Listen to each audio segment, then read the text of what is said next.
Good morning everyone, কেমন আছেন সকলে? আশা করছি সকলে খুবই ভালো আছেন, সুস্থ আছেন। আমরাও কিন্তু বেশ ভালোই আছি।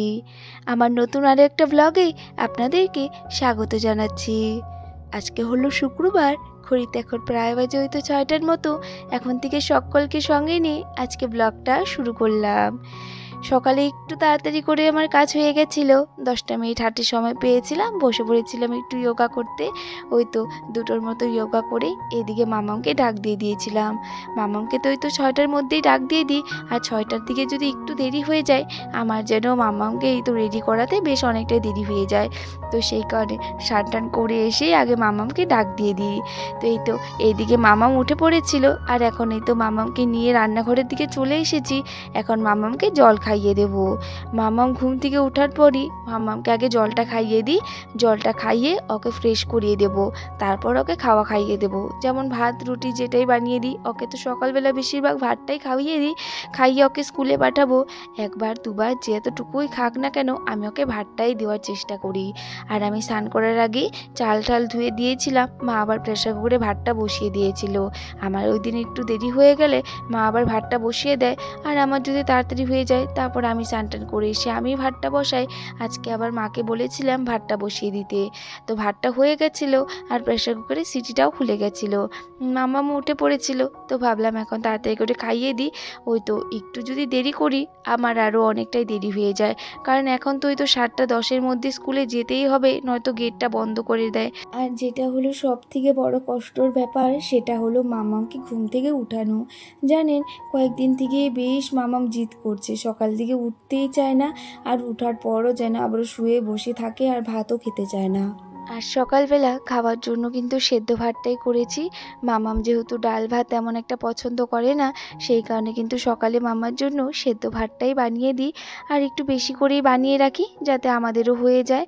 তো এই তো এদিকে সেদ্ধটা মেখে মামার জন্য অল্প একটু ভাত নিয়ে এসেছি। জানেনই তো সকালবেলা বড়দেরই খেতে ইচ্ছে করে না, আর বাচ্চারা কি খাবে। মামামকে দেখুন রেখে গিয়েছিলাম বিছানার উপরে, এসে দেখি আবারও ঘুমিয়ে পড়েছে। এইদিকে দেখুন টেনে টেনে নামালাম বিছানা থেকে।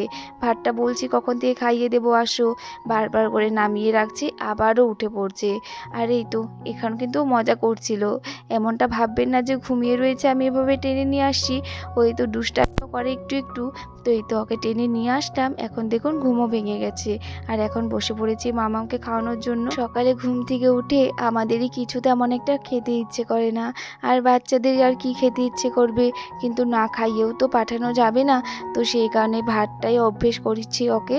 মানে স্কুলে যাওয়ার আগে আমি কোনো বিস্কিট টিস্কিট কিচ্ছু দিই না, ওকে ভাতটাই খাইয়ে দিই। একবার দুবার যাই খায়, পেটে তো একটু সময়ের জন্য থাকবে ভাতটা, আর বিস্কিট খেয়ে গেলে একটু সময় পরে আবার খিদে পেয়ে যাবে। আর এমনিও মামাম না সকালবেলার দিকে আর বিস্কিট কেক এসব খেতে চায় না। আমার একটু কষ্ট হলেও কিন্তু আমি মামামকে ভাত রুটি যেটাই বানাই সেটাই ওকে খাইয়ে স্কুলে পাঠাই। এই তো দেখুন অল্প একটু ভাত নিয়ে বসেছি, আর কত যে গল্প করছি আর ওকে খাওয়াচ্ছি। 2-3বারের মতো খেয়েছে আর বলছে খাবে না। সকালবেলা এই এক কাণ্ড জানেন, মানে সব সময় এমনই করে, আর আমিও তেমন একটা জোর করি না। আমাদের নিজেরই খেতে ইচ্ছে করে না, আর ওদের আর কি খেতে ইচ্ছে করবে বলুন। তো এই তো এদিকে 2বারের মতো আজকে খেয়েছে শুধু, আর ওইদিকে চলে গেছে ও পটি করতে। আর এইদিকে আমিও রান্নাঘরের দিকে চলে আসলাম আমার ড্রেসটা বের করে। এই তো আজকে মামামকে ভেবেছি সুজি করে দেবো। না তেমন একটা সুজি খেতে পছন্দ করে না, কিন্তু তাও আজকে বানিয়ে দিলাম। কয়েকদিন আগেও একদিন দিয়েছিলাম, ওই দিন একটু মিষ্টি কম দিয়ে বানিয়ে দিয়েছিলাম, বুঝতে পারিনি মিষ্টি একটু কম হয়েছিল, তো সেই কারণে হয়তো মানে পছন্দ হয়নি। আজকে আবার একটু বেশি একটু মিষ্টি দিয়ে বানিয়ে দেবো, দেখি যদি পছন্দ করে তাহলে টিফিনে করে কিন্তু সুজিটাও দেওয়া যায়, কারণ কত আর ওই কেক দিয়ে দেবো। এখন যেহেতু তাড়াতাড়ি করে ছুটি হয়ে যায় সেই কারণে আর রুটিটা করে দিচ্ছি না, আর সময়ও হচ্ছে না আমার, সেই কারণে দিচ্ছি না। আর ওই তো সেই কারণে ভাবলাম যে একটু হালকা ফুলকা সুজি করে দিই, আর হালকা ফুলকার মধ্যে কিছু খুঁজে পেলাম না আমি। আচ্ছা আপনারা যদি কেউ জানেন যে টিফিনে আরও কী কী করে দিতে পারবো, বাচ্চারা কী খেতে পছন্দ করবেন, একবার প্লিজ কমেন্ট করে বলবেন তো, আমিও তাহলে ওভাবে বানিয়ে দেওয়ার চেষ্টা করবো আমার মামাকে। তো এই তো এইদিকে আজকে গুড় দিয়ে করে দিয়েছি, একদমই চিনি দিইনি, গুড়টা দিয়ে করেছি, গুড় একটু বেশি করে দিয়েছি। সুজিটা কিন্তু আমি আগে একটু একটু ঘি দিয়ে ভালো করে ভেজে নিয়ে এই তো এখন জল দিয়ে দিলাম, আর গুড়টাও দিয়ে দিয়েছিলাম। এর মধ্যে গুড়টা একটু মেল্ট হয়ে গেছে, আর তারপরে দিয়ে দিয়েছিলাম আমি হালকা করে একটু লবণ। তো এই তো তারপরে কিন্তু নামিয়ে নেব। এইভাবেই বানিয়ে দিই মামামকে, যখন সুজি করে দিই তেমন একটা পছন্দ না করলেও আর কি খেয়ে নেয়। সুজিটা ঠান্ডা হতে দিয়ে এইদিকে আমিও তাড়াতাড়ি করে রেডি হয়ে গেলাম দেখুন। আর এদিকে মামামও কিন্তু পটি করে চলে এসেছিল, ওকেও তো রেডি করিয়ে দিয়েছি। ওইদিকে বড় চলে এসেছিল স্নান টান করে, এখন তিনজনই রেডি প্রায়। মামার টিফিনটা এখন প্যাকিং করে চলে যাব মামামকে নিয়ে স্কুলে। আর যা গরম পড়েছে, একটু সানস্ক্রিন না লাগালে কি হয়, আমার তেমন একটা মুখে কিছু লাগাই না। আর গরমের দিনের কথা কি বলবো, এতটা গরম, এই গরমে আর কিচ্ছু লাগাতে ইচ্ছে করে না। আর চুলটা একটু ভিজে বলে চুলটা খুলেই গেলাম। ওই তো স্কুল থেকে আস্তে আস্তে আবার চুলটা শুকিয়ে যাবে, তো তখন আবার কি বেঁধে রাখবো। চলুন, আমিও কিন্তু রেডি, এখন মামামকে নিয়ে বেরিয়ে যাই। রোজ দিন মাম্মাম স্কুলে যাওয়ার সময় জানেন কি বলে আমাদেরকে, যে মা আমার না তোমার কথা খুব মনে পড়বে, স্কুলে আমার ভালো লাগে না, তোমার কথা মনে পড়ে, আর তোমাকে যে দেখতে পাই না এটার জন্য আরো বেশি মন খারাপ লাগে। দিন থেকে তো কান্না করছে না, কিন্তু যাওয়ার সময় রোজ দিন আমাকে এই কথাটা বলবে জানেন। মনটা তখন একটু খারাপ লাগে যে হ্যাঁ, ওকে ছেড়ে আমারও তো বেশ অনেকক্ষণ সময় থাকতে হয়, কিন্তু এই তো কাজের চাপ এতটা জানেন, এসে আর এই তো মামার কথা মনেই থাকে না। আর জানি মামা স্কুলে রয়েছে, ভালো করেই থাকবে। আর এইদিকে আমার এত কাজ থাকে, এই তো এসে একদমই আর বসা যায় না, কাজ বাজে লেগে পড়তে হয়। নয়তো আমার এই কাজগুলো না করে যেতে পারলে কি হয়, আবার এসে রান্না বান্না করবো না এই কাজগুলো করব। এই সময়টা আমার খুবই তাড়াহুড়ো লাগে, মানে মামাকে স্কুলে দিয়ে এসে আর কি। তো এই তো এইদিকে বাসি বিছানাটা উঠিয়ে নিলাম, তখন আর উঠিয়ে যেতে পারিনি। এখন আর সকালবেলার দিকে এত চাপ থাকে, স্কুলে দিয়ে এসে আমার যেটা প্রথম কাজ থাকে সেটা হলো আমার বাসি বিছানাটা উঠানো। তো ওইদিকে বরমশাইও খেয়ে দিয়ে তারপর চলে গেছে, মানে ওকে আগে খাওয়াটা দিয়ে তারপরে যেই ঘরে আসি আর কি বাসি বিছানাটা উঠানোর জন্য। কারণ মামামও এখন ঘুম থেকে তাড়াতাড়ি উঠে পড়ে, তার সঙ্গে সঙ্গে তো বড় উঠে পড়ে, ও এখন থেকে একটু তাড়াতাড়ি করে দোকানে চলে যায়। ও দোকানে যাওয়ার পরই আমি এই কাজগুলোতে ধরি, তার আগে তো আর ধরাই হয় না। ওইদিকে মাও পুজো দিচ্ছিল, সেই কারণে ভাবলাম মা একটু পরেই চা খাবে, আর আমিও ভাবলাম একটু পরেই কিছু খাবো। তো তার আগেই তো ভাবলাম বাসি বিছানাটা উঠিয়ে আমার এই সোফাগুলো আজকে ভালো করে ঝেড়ে দিই। বেশ কয়েকদিন হয়ে গেল জানেন, সোফাগুলো আর ঝাড়া হচ্ছিল না, আজকে বেশ ভালো করে একটু ঝেড়ে দিলাম। সব মানে কভারগুলো উঠিয়ে ঝাড়তে পারলাম না, এমনি একটু ঝাড়ু দিয়ে ভালো করে ঝেড়ে দিয়েছি। সব বাঙালিদের ঘরেই কিন্তু একটা সোফা, চেয়ার নয় আলনা আছে, যেখানে আমাদের সব কিছুই উলট পালট করে রেখে দেওয়া হয়, মানে যখন যেটা গোছাতে ইচ্ছে না হয় সেখানে রেখে দিই। তো আমার রুমেও তো জানেনই আছে একটা সোফা, আর এই তো এই ঘরে আসার পর জানেন এই তো এই সোফাটা হয়ে গেছে, এখানে যখন যেটা ইচ্ছে সেখানেই রেখে দেয়, মানে কি বলবো আর বলার মতো না। আর সব থেকে বেশি তো মামামি এই দুষ্টামিগুলো করে, তো ড্রেস এনে এখানে রেখে দিয়েছে। তো 2-3টে ছিল, আজকে আবার নিয়ে গেছি, আর একটা এখানেই রেখে দিতে হবে, নয় জানি না কখন ওর মনে পড়বে যে এখানে ড্রেস রাখা ছিল কোথায় গেল, তো হয়তো আবার কান্না করবে, আবার তখন আরও অন্য অন্য ড্রেস এনে এখানে রেখে দেবে জানেন।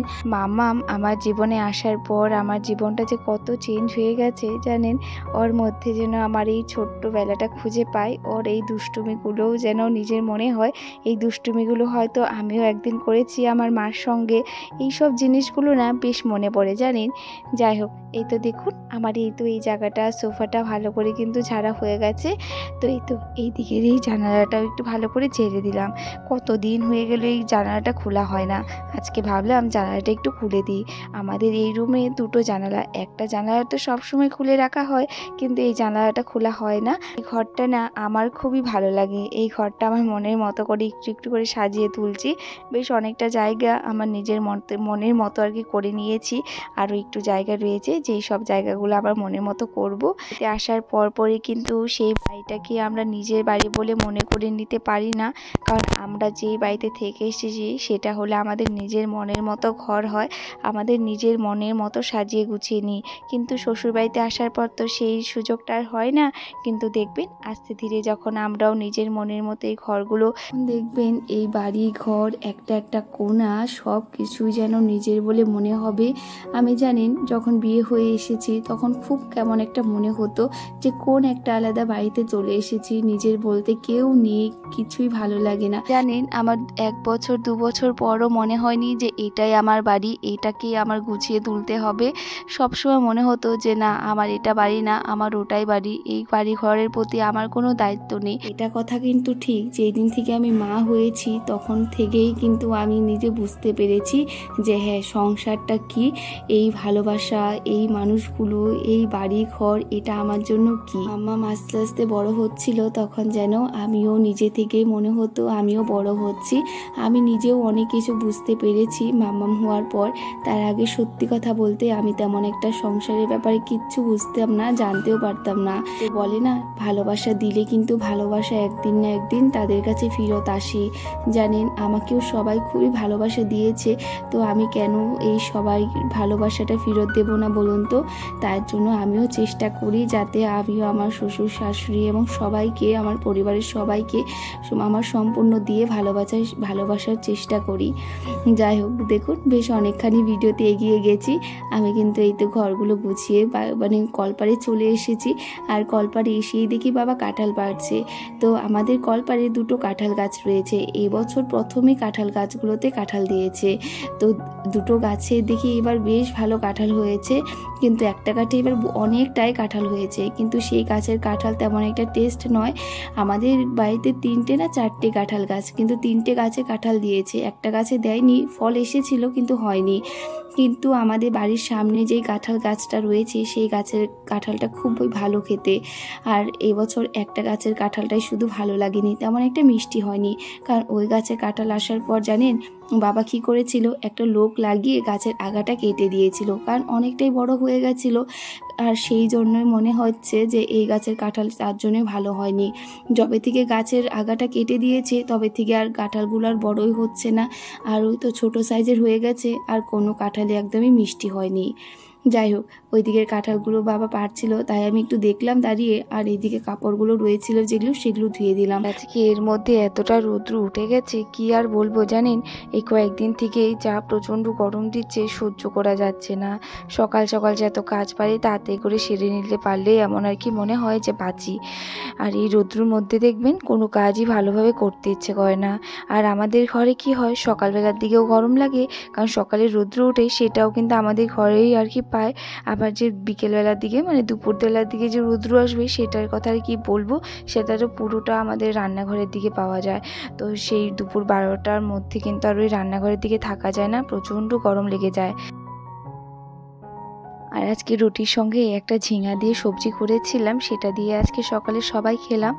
খাওয়া দাওয়া করে এদিকে দেরি না করে বাসনগুলোও ধুয়ে নিয়ে আসলাম। আর আজকে না জানেন, স্কুলে গিয়েছিলাম মামামকে এনে, তাড়াতাড়ি করে আবার রান্নাটা বসিয়ে দিয়েছিল, মাই বসিয়েছিল আজকে রান্নাটা হওয়ার পর আমি, মা আর বাবা চলে এসেছিলাম ব্যাংকে একটু কাজ ছিল। এদিকে মার কাজও ছিল, আমার কাজও ছিল, সেই কাজগুলো করতে এসেছিলাম। বেশ অনেকক্ষণ পর আবার কথা বলছি, একদম রেডি বেরিয়ে পড়েছি রথের মেলায় যাওয়ার জন্য। ভেবেছিলাম সুদ্দির সঙ্গে যাব, কিন্তু সুদ্দির শরীরটার মধ্যে খারাপ হয়ে গেছে, সুদ্দি যাবে না। তো মাও এসেছে, তো সেখানে মা ভাই সবাই আমরা চলে এসেছি। চলো যাই, এখন আপনাদের সঙ্গে শেয়ার করব। আগের অনেক ব্লগে আছে, 2-3টে হয়তো আছে আমার রথের ব্লগ, আজকে আবারও শেয়ার করবো। চলো যাই। আর একটু আগে আসলে আমরা কিন্তু রথটা টানতে পারতাম, দেরি হয়ে গেছে, তো রথটা এক জায়গায় দাঁড় করিয়ে রেখেছিল। চলুন দেখাচ্ছি কতটা ভিড় হয় এখানে রথে। দেখুন কত দোকান দিয়েছে, আর যেটা হলো মেন সেটা হলো ঘোড়া। তো ঘোড়া অনেকে কিনে তারপর ঠাকুরকে কিন্তু দেয়। আগের বছর মা কিনে ঠাকুরকে দিয়েছিল, এবছর আর কিনে দেয়নি। যাই হোক, এইদিকে দেখুন মা, আমি আর মামাম ঘুরছিলাম, আর ওদিকে 2 ভাই আর ওদের বন্ধুর সঙ্গে আর কি ঘোরাঘুরি করছিল। আর এই সময়টাই জানেন প্রচণ্ড ভিড় হয়, খুবই ভিড় ছিল। আর এখানটাতে আরও ভিড় ছিল। ঠাকুরের এখানে যে কত কষ্ট করে ঢুকেছি। আর দেখুন পুরোহিত মশাই আমাকে কি সুন্দর একটা মানে প্রদুম ফুলের পাপড়ি দিয়েছে, আর একটা কলা দিয়েছে। চিনি কলাটা ঠাকুরের এখানে দিতে হয়, অনেকে ঘোড়া কিনেও দেয়। এবছর আর ঘোড়া কিনে ওখানে দেওয়া হলো না। যাই হোক, ওখানে ঠাকুর দর্শন করে আর এখানে চলে আসলাম যে লটকনা কিনতে। রথের মেলায় আসলে লটকনা, তারপর চিনিকলা, ঘুড়া, এইসব কিন্তু মেন, যেগুলো ঠাকুরকেও দিতে হয় আর বাড়িতেও কিনে নিয়ে যেতে হয়। আর মেলায় আসলে তো জানিনি, একটু নিমকি, ভুজিয়া, খুরমা এইসব না নিলেও কিন্তু ভালো লাগে না। অল্প একটু ঘোরাঘুরি করার পর এখান থেকে আমরা এই তো নিমকি, ভুজিয়া আর নিয়েছিল মা কিছু জিনিস, এইসব কিছু কিনে নিয়ে চলে গেছিলাম বাড়ির দিকে। আর হ্যাঁ, যেটা হলো মেন, খাওয়া দাওয়া কিছু তো খেতেই হবে। এখান থেকে এইসব নিয়ে তারপর চলে গেছিলাম খেতে। এই সাইডটাতে প্রচণ্ড ভিড় আর ওই সাইডটাতে খুবই সব কিছুরই দোকান দিয়েছিল খাওয়া দাওয়ার। আর এদিকে দিয়েছিল আরও যেগুলো আর কি ফাস্টফুডের দোকান, সেগুলো এই সাইডে রয়েছে। চলে আসলাম আবার ওই সাইডে। তো এই দিকের থেকে খাবো হলো আমরা পাপড়ি চাট। এখানে দাদার দোকানে, যেখানে আমি সবসময় আসলে পাপড়ি চাট খাওয়ার ইচ্ছে হলে এখান থেকেই খাই। খুবই ভালো বানায় দাদা পাপড়ি চাট। আর মাম্মাম একটা আইসক্রিম কিনেছিল, আইসক্রিম এখানে বসে বসে খাচ্ছিল। আর আমরা এই তো বসে আছি সবাই, এখানে আইসক্রিম তো মাম্মাম খাচ্ছে আর মামাদেরকেও কিন্তু দিয়েছে। আমরা এদিকে এখন পাপড়ি চাটটা দেখুন চলে এসেছি, পাপড়ি চাটটা খেয়ে নেব। এইসব করতে করতে কখন যেই 8টার মতো বেজে গেছিলো। আর দেরি না করে বাড়ির দিকে রওনা দেব। আর এদিকে মামা বলছে কুশালের রস খাবে। খাওয়া দাওয়া করে চলে গেছিলাম বাড়ির দিকে। চলুন, আজকের জন্য কিন্তু এতটুকুই রাখছি। আবারও দেখা হবে নতুন আরেকটা ভিডিওতে। ততক্ষণের জন্য সবাই খুবই ভালো থাকবেন, সুস্থ থাকবেন। রাধে রাধে, বাই।